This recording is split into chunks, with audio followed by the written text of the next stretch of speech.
This veteran mother, Basementius arachnophobicus, is being very selective about which babies shall make it. She is severing the strands of silk used to create a grocery bag of sorts.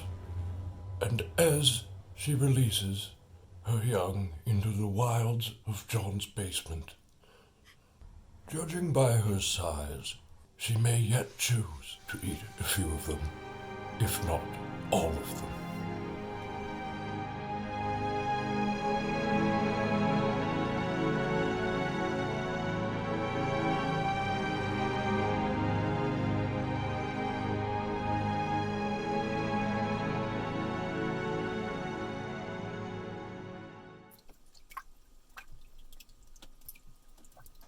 As human beings, the product of a few years of evolution and a Bible, equipped with technology, we often forget the beauty that surrounds us in the natural world.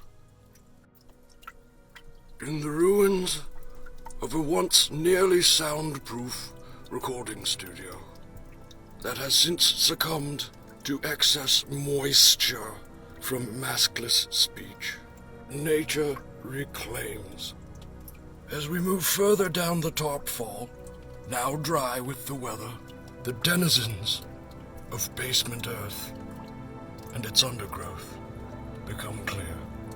With incredible technology and state-of-the-art lighting that blocks what you can see, we show you minutiae crawlopus, rather disgusting to some but delicious if properly prepared, with sautéed garlic and kosher salt.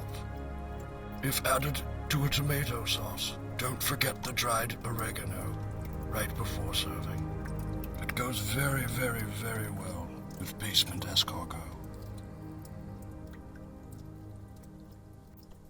Never in our dreams, but always, incessantly, perpetually in our nightmares, the billion-legged baneback bug lies satisfied after a meal of Arachnophobicus basmenti.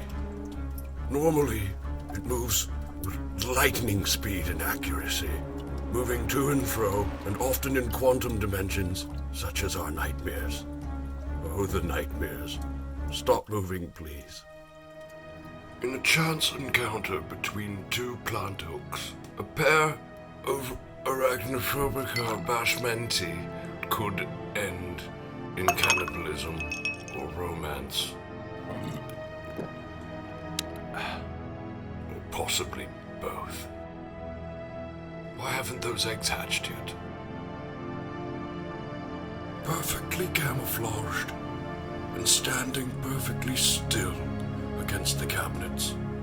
One barely notices the ashy shit fly as it crawls closer and closer to its hiding place, right above the cabinets in John's basement.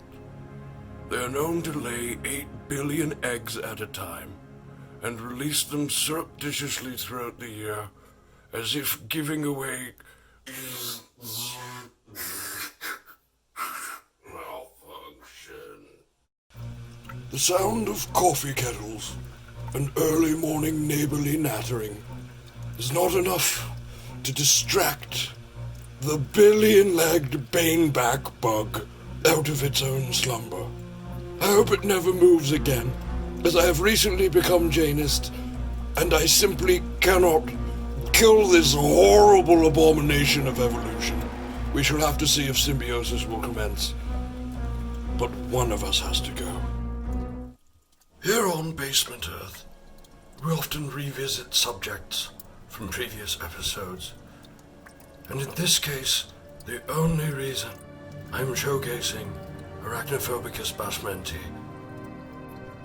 is because I clearly mispronounced the name due to the sheer amount of whiskey I had consumed that evening. Now this female does not attach herself to silk as most spiders would. In her case, she floats magically as John tries to steady the camera but is having difficulty considering the angle he is taking while leaning against his bathroom counter. You would note, though, that she has decorated her floating den, much like that of the Greek Isles, which pleases my Greek landlords to no limit. My colleague has expressed his disdain in the past for such creatures, which he calls the billion-legged baneback bug, swiftly being dealt with by the Texas dingo mutt. What a ridiculous name they come up with for these creatures. It's a dog. Call it a dog. Meanwhile, I'm not quite as squeamish as my counterpart. That I can see, no matter how evil a creation this seems, having evolved a head and a tail that is indistinguishable. It's quite the military strategy, wouldn't you agree? It can be said without a doubt that human development is the bane of the natural world. We're the only species to require pipes and drains, fireproof ceilings, cement and silicone, and many varieties of silicone at that, electricity and artificial light, filtered water, and all the while forgetting the little ones. Ah yes, the star of the show, Arachnophobicus bashmenti, a tiny creature that launched my career at the tender age of 11 to 12. Let us never forget that 8 legs are better than 1.